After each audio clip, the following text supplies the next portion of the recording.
My sincerest apologies for any discomfort that may arise from this narrative, as I recount a series of events that I myself find deeply troubling. It all began with a profound betrayal, a betrayal not only of trust but of the very essence of who I believed myself to be. 3 years of companionship, of shared dreams and whispered promises, all shattered in an instant when my significant other, my confidant, chose to walk away without uttering a single word. The pain of that abandonment, amplified by the circumstances in which it unfolded, has left me reeling in a state of anguish that seems insurmountable. I was once a carefree spirit, heedless of the consequences of my actions, guided only by the pursuit of my own transient happiness, heedless of the collateral damage left in my wake. I had, regrettably, become accustomed to the loss of friendships, casualties of my heedless ways. Yet, I never fathomed that I would forfeit the love of the one person who held the deepest residence within my heart. At the tender age of 22, fate saw fit to intertwine my path with that of Jake, a man 4 years my senior, in a quaint bar on the eve of Stephen. It was a peculiar encounter, marked by his conspicuous absence of green attire, a nonconformist stance that caught my attention. With a disarming grin, he proffered a token of mirth, dubbing me his leprechaun and presenting a modest offering of illicit substance. In my inebriated state, the gesture struck a chord of whimsy, and I acquiesced, venturing outside to partake in shared indulgence. In the haze of smoke and laughter, we forged a connection, a tête-à-tête that spanned the hours into the night. Amidst the fog of intoxication, Jake revealed himself to be a man of contradictions, eschewing societal norms yet harboring aspirations of a shared future, one where my smoking habit would inevitably find itself at odds with his vision. His candor, coupled with a rugged allure, stirred within me a sense of intrigue, a notion that perhaps this chance encounter held the promise of something more. As we conversed, I found solace in his deep, resonant timbre, his charisma a magnet drawing me closer, despite our glaring disparities. Thus commenced a courtship defined by its intensity, an entanglement of hearts that defied the boundaries of reason. Jake's avowals of devotion, delivered with unwavering conviction, left an indelible mark upon my soul, igniting within me a reciprocal fervor that eclipsed all reason. Text messages, tender and impassioned, served as tethers binding us together, weaving a tapestry of affection that enveloped me in a euphoric haze. Our courtship, though brief by conventional standards, unfolded with a rapidity that belied its depth. We navigated the precarious terrain of the talking stage with a fluidity born of mutual understanding, sharing intimacies and idiosyncrasies with a transparency that bordered on vulnerability. It was during this period of nascent affection that we discovered the nuances of each other's preferences, from culinary delights to leisure pursuits, cementing our bond with each shared revelation. At that moment, I was struck with a perplexing mix of curiosity and trepidation, unsure of what awaited us at this clandestine gathering. As we embarked on our journey, ensconced within the confines of the taxi, the anticipation hung palpably in the air, mingling with the faint scent of Jake's cologne. In the midst of the bustling cityscape, with the rhythmic hum of the engine serving as our soundtrack, I mustered the courage to voice my misgivings, only to be met with Jake's reassuring hush, his words laden with a promise of enchantment yet to unfold. Wrapped within the warmth of his jacket, a gesture that spoke volumes amidst the chilly night air, I found myself momentarily silenced by the weight of his presence, my mind awash with a flurry of unspoken questions. Why the secrecy? What manner of soiree awaited us at our journey's end? Yet, in the radiance of his gaze, such inquiries seemed trivial, eclipsed by the allure of the unknown. Upon our arrival at the venue, nestled amidst the quaint charm of a suburban neighborhood, it became abundantly clear that Jake was no stranger to the assembled throng. A chorus of scrutinizing gazes followed our every move, their unspoken reproach a testament to our status as uninvited guests in this realm of matrimonial revelry. And yet, amidst the disapproving murmurs and sidelong glances, Jake remained resolute, a beacon of unwavering confidence in the face of societal censure. As the ceremony unfolded, shrouded in the hushed reverence of marital vows, I found myself unable to suppress the torrent of questions that simmered beneath the surface. With a mixture of trepidation and intrigue, I broached the topic with Jake, intent on unraveling the enigma that had thus far eluded me. His explanation, delivered with a casual nonchalance that belied the gravity of his words, painted a tableau of love and camaraderie, woven together with the threads of shared history and unspoken bonds. It was a tale as improbable as it was captivating, a testament to the capricious whims of fate and the enduring resilience of friendship. And yet, amidst the laughter and camaraderie that suffused the reception hall, I found myself grappling with a pang of jealousy, an emotion unbidden yet undeniable in its intensity. Watching Jake share a dance with the radiant bride, her laughter echoing amidst the twinkling lights, I couldn't help but feel a twinge of possessiveness, a silent plea for his undivided attention amidst the throng of well-wishers. In his arms, I found solace amidst the chaos, a sanctuary forged in the crucible of shared laughter and stolen glances. And as our dance drew to a close, he lifted my chin with a gentleness that stole my breath away, his eyes alight with an emotion too potent to be confined to mere words. And then, in a moment that seemed to stretch into eternity, he spoke those three simple words, a declaration of love that resonated within the very core of my being. After that lingering kiss, with our eyes still locked in an intimate embrace, he quipped, "Now you have a reason to be jealous," punctuating his words with a hearty laugh that resonated through the air.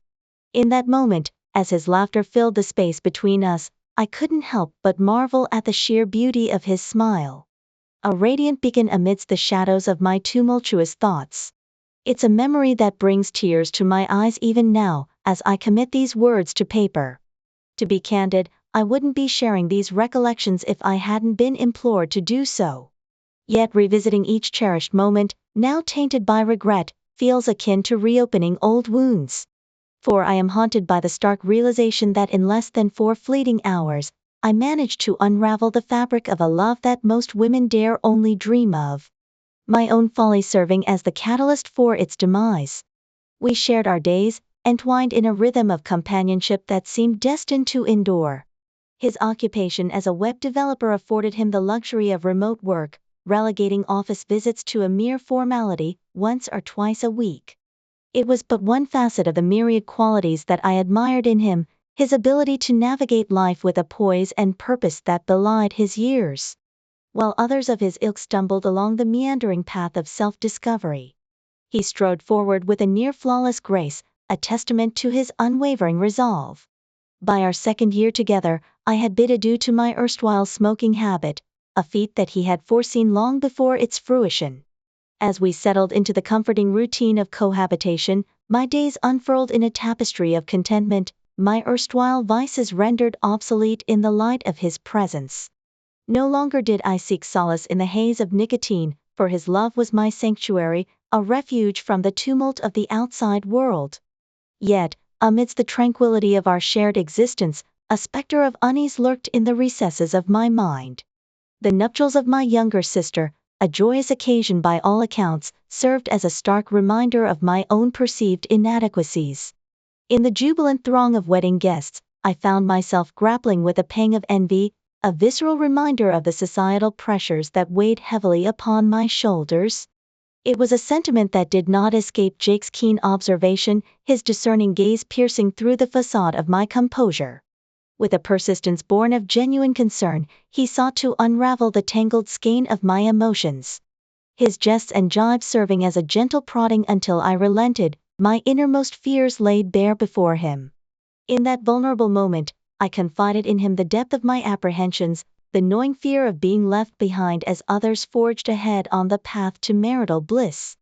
And as I voiced my anxieties, he listened with a patience and understanding that bespoke his boundless compassion. It was then that I broached the topic of marriage, a subject that had long lingered in the periphery of our discourse, like a shadow cast by the light of our love. His response, though not unexpected, struck a chord of melancholy within me, his indifference to the institution of matrimony serving as a stark reminder of our divergent paths. And yet, even as he professed his ambivalence towards the trappings of tradition, I couldn't shake the lingering doubt that whispered in the recesses of my heart. Was it possible to reconcile our disparate views on love and commitment, or were we fated to drift apart, two souls bound by love yet divided by circumstance? In a fleeting attempt to assuage my distress, he offered a brief semblance of comfort. Yet when his efforts proved futile, he gracefully excused himself from the festivities, leaving me to contend with the tumult of emotions that churned within. Initially, I assumed his departure signaled an end to our evening, contemplating the notion of trailing after him, seeking solace in the sanctuary of his presence. However, to my surprise, he urged me to remain behind, citing a need to retrieve a forgotten wedding gift from his car before bidding adieu. Upon his return, a sense of anticipation tinged the air as we presented our offering to the newlyweds, the exchange imbued with a quiet reverence for the bonds of matrimony that united us all. Yet, it was what followed that caught me off guard, as Jake, emboldened by a sense of purpose, sought out the disc jockey and requested a microphone, his intentions veiled in a cloak of mystery. As he addressed the assembled guests, his words brimming with sincerity and warmth, I found myself drawn into the orbit of his gaze, my curiosity piqued by the subtle shift in his demeanor. With a deft touch of humor, he acknowledged the unexpectedness of his impromptu speech, eliciting laughter from the crowd as he navigated the delicate balance between wit and sentimentality. Then, with a tender earnestness that resonated within the depths of my soul, he turned his attention to me. His words a testament to the depth of his affection and the unwavering commitment that bound us together.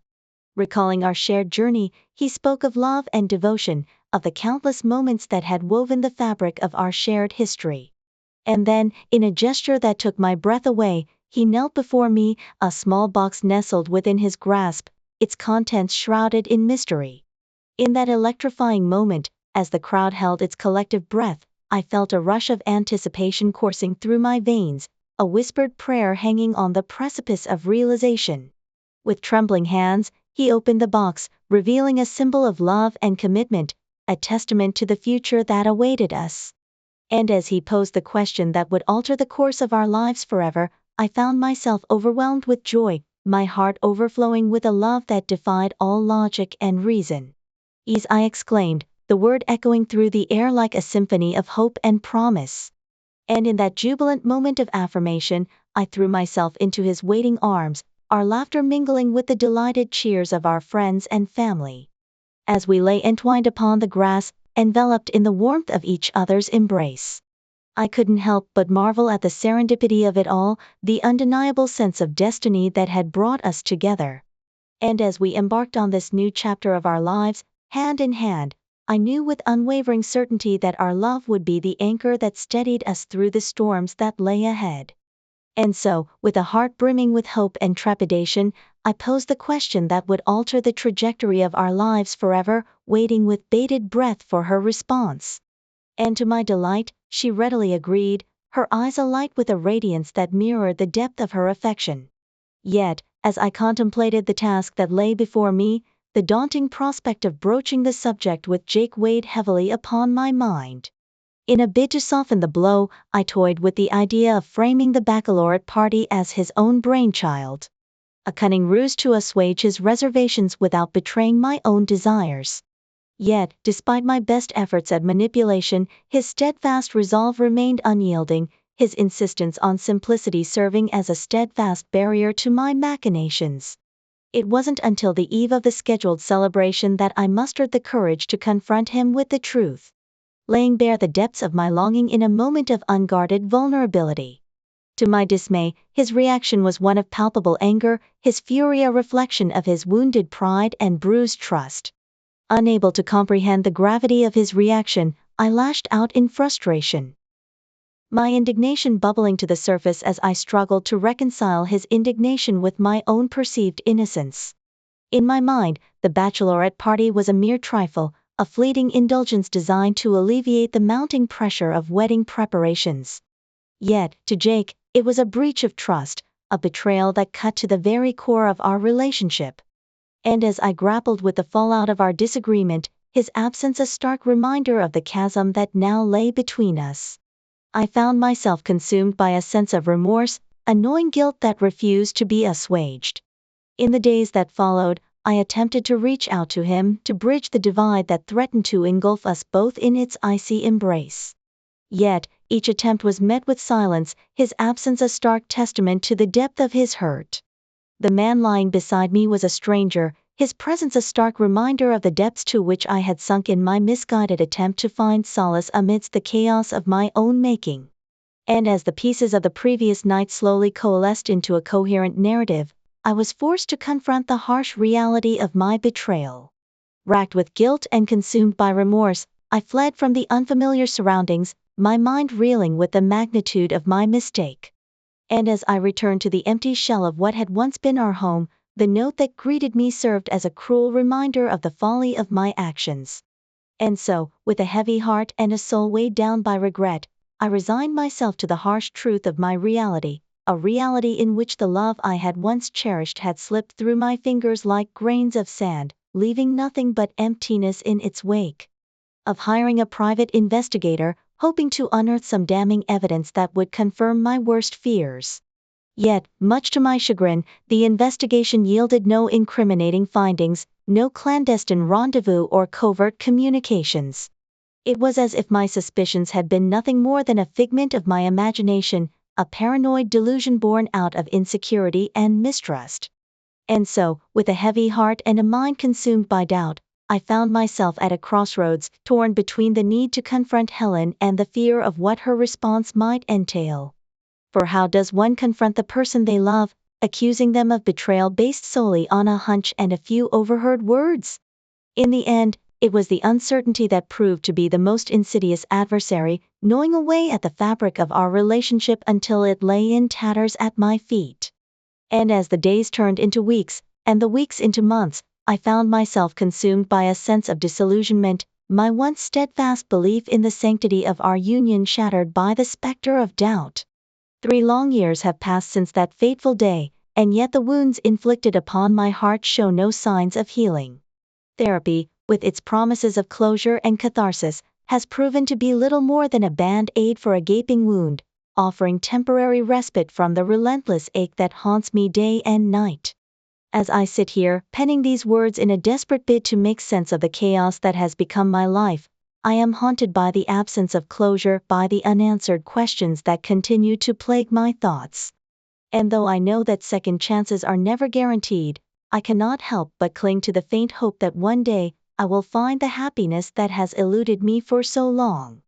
To Helen, if you happen to stumble upon these words, know that I am sorry for the pain I have caused, and that despite everything, a part of me will always love you. But for now, I must focus on finding my own happiness, even if it means leaving the past behind and embarking on a journey into the unknown. And so, dear reader, I invite you to join me on this tumultuous journey, as I navigate the murky waters of heartache and betrayal in search of a glimmer of hope amidst the darkness. For though the road ahead may be fraught with obstacles, I am determined to emerge stronger, wiser, and perhaps just a little bit closer to finding the peace that has eluded me for so long. Gnawed at my insides like a relentless beast, refusing to be silenced. I felt like a detective in a noir film, trailing shadows and whispers, grasping at the elusive truth that danced just beyond my reach. It was a maddening dance, one that left me feeling more lost and confused with each passing day. Every attempt to uncover the truth felt like grasping at smoke with bare hands, my efforts yielding nothing but frustration and despair. I scoured Helen's car for any sign of irregularity, meticulously noting the mileage in a desperate bid to uncover evidence of her deceit. Yet, each time, the numbers added up perfectly, painting a picture of mundane routine rather than clandestine meetings. And then there was Angela, a shadowy figure lurking at the edges of my consciousness, her presence a constant reminder of the betrayal that loomed like a dark cloud over my marriage. I made unannounced visits to Helen's boutique, hoping to catch them in the act, but each time, it was business as usual, with no hint of the deception I had overheard. It was enough to make me question my own sanity, to wonder if I had imagined the entire thing. But deep down, I knew the truth, could feel it in the pit of my stomach like a gnawing hunger that refused to be sated. So I waited, and I watched, clinging to the faint hope that I was wrong, that Helen was not the woman I feared her to be. But with each passing day, that hope dwindled, replaced by a growing sense of dread that threatened to consume me whole.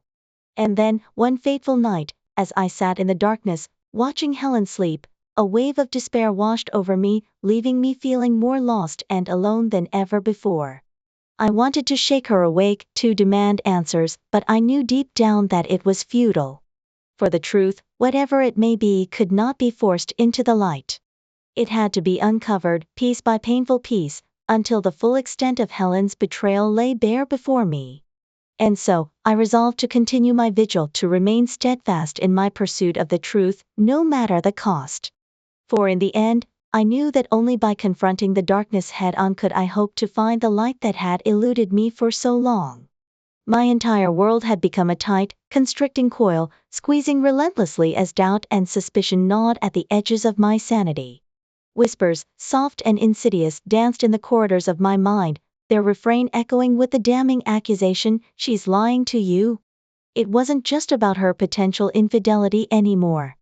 It was about the very foundation of my existence, the bedrock of trust upon which I had built my life. Could I trust my own judgment?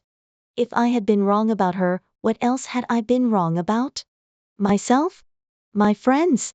My entire reality felt like it was crumbling beneath the weight of uncertainty. The isolation was suffocating, like I had erected walls around myself brick by agonizing brick, shutting out the world with every doubt left unanswered. Family gatherings became unbearable, each laughter-laden barbecue and Sunday dinner a reminder of the facade I was living, the charade of normalcy I was desperately trying to maintain. I withdrew, becoming a phantom in my own life, a specter haunting the fringes of existence. Trapped within the labyrinth of my own thoughts, searching desperately for an escape. And then, there it was, a glimmer of resolution amidst the chaos. With a heavy heart and trembling hands, I made the decision to confront Helen, to unearth the truth buried beneath layers of deceit and denial. I couldn't go on like this, shackled to the uncertainty that was slowly devouring me from the inside out. So, I approached her, the weight of the world bearing down on my shoulders, and I spoke, each word measured and deliberate, a testament to the turmoil raging within me. But even as I confronted her, a part of me clung to the fragile hope that maybe, just maybe, she would prove me wrong. That her denials would ring true and banish the shadows of doubt that threatened to consume me whole. Yet, as she wept and pleaded her innocence, I found myself unable to bridge the chasm between us, unable to trust the words that fell from her lips like petals from a dying flower. That night, we lay in bed, two strangers sharing a space that once overflowed with love and warmth, now chilled by the icy tendrils of suspicion. And as she cried softly beside me, I lay awake, staring into the darkness, grappling with the agonizing choice before me, to seek the truth and risk shattering the illusion of happiness. To remain in blissful ignorance, cocooned in the comforting embrace of denial. It was then, in the quiet solitude of my workshop, that an unexpected ally emerged from the shadows, offering a glimmer of hope amidst the darkness. Jeff, with his easy smile and casual demeanor, bore the weight of seriousness as he shared a revelation that would shake me to my core. His sister, an unwitting witness to the clandestine meetings between Helen and another man, had kept silent out of fear of causing trouble. Yet, her silence spoke volumes, revealing a truth I had long suspected but dared not acknowledge. And so, armed with this newfound knowledge, I stood at the precipice of truth, trembling yet resolute, ready to confront the lies that threatened to unravel my world. For in that moment, I realized that sometimes, the darkest truths are the ones we must face in order to find the light. Of unanswered questions and undeniable evidence staring back at her, a silent testament to the unraveling of our once seemingly unbreakable bond. Her attempts to reach out to me fell on deaf ears as I retreated into the solace of solitude, seeking refuge in the familiar embrace of family and the quiet sanctuary of self-reflection. Meanwhile, as the ripples of my actions began to spread, the repercussions of Angela's indiscretions became apparent. The carefully constructed facade of professionalism crumbled under the weight of scrutiny, revealing the cracks in her meticulously curated image. Her employer, faced with the irrefutable evidence of her misconduct, had no choice but to take decisive action, relegating her to the sidelines as she scrambled to salvage what remained of her tarnished reputation. As for Helen, The aftermath of my departure plunged her into a maelstrom of uncertainty and remorse. Confronted with the stark reality of her betrayal, she was forced to confront the consequences of her actions without the buffer of denial or deception. The empty spaces in our once shared life served as a poignant reminder of the void left in the wake of trust betrayed and vows forsaken. But the story doesn't end here. There are still chapters left to unfold, secrets left to uncover, and wounds left to heal. So, stay tuned as the saga continues, and the journey towards truth and reconciliation takes us to places we never dared to imagine. Amidst the undeniable truths that cast shadows over our shattered lives, Helen's attempts at reconciliation echoed hollow against the backdrop of irreparable damage. Through a barrage of calls, voicemails, and texts, she sought to mend the fractured remnants of our relationship with apologies, excuses, and promises of change. Yet, I found myself unable to simply sweep aside the wreckage of betrayal that lay strewn in our wake. Too much had transpired, too deep were the wounds carved into the fabric of our trust. I needed space, distance from the tumultuous whirlwind of emotions that threatened to engulf me. As Helen grappled with the consequences of her actions, her boutique faltered under the weight of neglect. The absence of her steadfast dedication saw the loss of significant clients, and without Angela's influence to bolster her visibility, the once thriving business languished in the shadows of its former glory. It was a harsh reality she was forced to confront, the bitter fruit of seeds sown in deceit and duplicity. Amidst the chaos of it all, I turned inward, seeking solace in moments of solitary reflection. Long drives and contemplative gazes upon the vast expanse of the ocean became my sanctuary, where I wrestled with the weight of my own decisions. Had I gone too far? Should I have handled things differently? These questions gnawed at the edges of my conscience, yet amidst the turmoil, I couldn't ignore the visceral certainty that had propelled me forward from the very beginning. It wasn't about reveling in the downfall of others, it was about accountability, about facing the consequences of our actions head-on. The path I had chosen was fraught with uncertainty and pain, yet it was a journey I couldn't avoid. Each step forward was a testament to the unwavering resolve that had guided me through the darkest of nights. The aftermath is messy, somber, yet undeniably authentic. It's a testament to the resilience of the human spirit, the capacity for forgiveness, and the art of moving forward in the face of adversity. And to all who have borne witness to this tumultuous journey, I extend my heartfelt gratitude. Your support has been a beacon of light in the darkest of times. As I navigate the uncertain waters that lie ahead, I am reminded of the profound truth that even amidst the wreckage, there is beauty to be found.